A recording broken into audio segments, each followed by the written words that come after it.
In this tutorial, we'll be looking at how to write a standard operating procedure. Step 1. First of all, we'll have a look to see whether anyone else has already written a standard operating procedure similar to the one that we wish to write. To do that, we'll go to the Standard Operating Procedure page on the POMSIS website. To find this page, simply go to your Workgroup's OHS landing page, similar to the one shown here, and click on the View Documents button. This will take you to your Workgroup's OHS Documents page. Scroll down this page until you see the Standard Operating Procedures link. This will take you to the Standard Operating Procedures page for your workgroup. On this page, there are two ways of looking through existing standard operating procedures. The first is to scroll to this second box here. This box displays all existing standard operating procedures for the entire discipline. To search or browse through this list, simply use this scroll bar here. The second way of searching for existing standard operating procedures is to scroll down to the bottom of the Standard Operating Procedures page and use the search box. Type your keywords here, click Search, and the search results will appear here. Step 2. Writing a standard operating procedure. If no standard operating procedure currently exists, you will either have to edit an existing one or write a new one. To do that, scroll to the top of the page and click on either Blank Template or an existing standard operating procedure.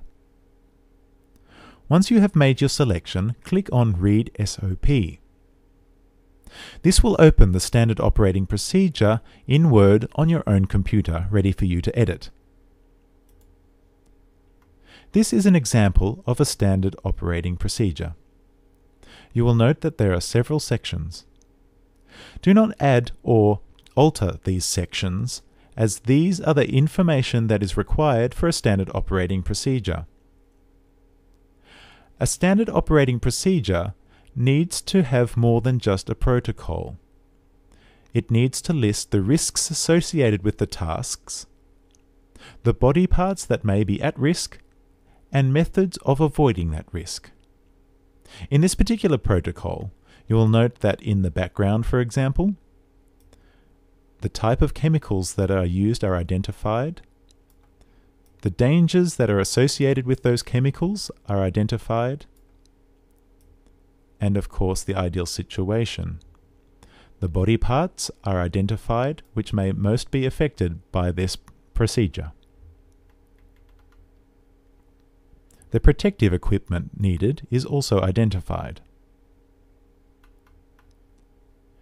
During the procedure, the risks associated with that procedure are identified, and ways of avoiding them are also identified. Risks and ways of avoiding them. If pertinent to the procedure you are writing, you should also list how to dispose of any waste produced by that procedure. Lastly, any references that you use to compile the procedures should be listed at the end. If you are in any doubt as to the procedure or how to deal with any risks associated with the procedure, then you should look up any associated literature or consult with others to ensure that you have made a complete standard operating procedure. Once you have written your standard operating procedure, save this document to your computer. Once you have your standard operating procedure on your computer, we will upload it to the Standard Operating Procedure page on POMSIS using this functionality here. Simply click the Browse button and locate the document on your computer. Enter the name of your document and some keywords which describe it. when you click the Submit button, this document will be submitted to the list of existing standard operating procedures that are available to everyone, as well as your own workgroup standard operating procedures list.